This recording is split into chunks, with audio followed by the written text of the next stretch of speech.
চাল কোথায় থেকে? না হ্যাঁ না এখনো বাকি আছে। চেষ্টা করি।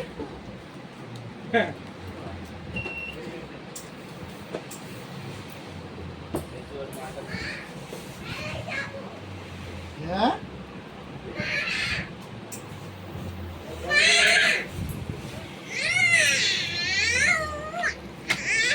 কি কি কি কি চলো প্যান্ট চেঞ্জ করে মেলাতে ঘুরিয়ে আনছি চলো প্যান্ট কোমর থেকে নেমে যাচ্ছে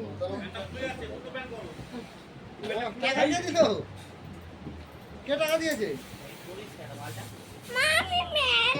দাঁড়াও দাঁড়াও দাঁড়াও দাঁড়াও তো ওখানে বান্ধবী ছিল যেখানে পড়তে গেছিল বাবা তো বলতে জানিস না না সেই এটা এটা মাল উঠেছে মাল উঠেছে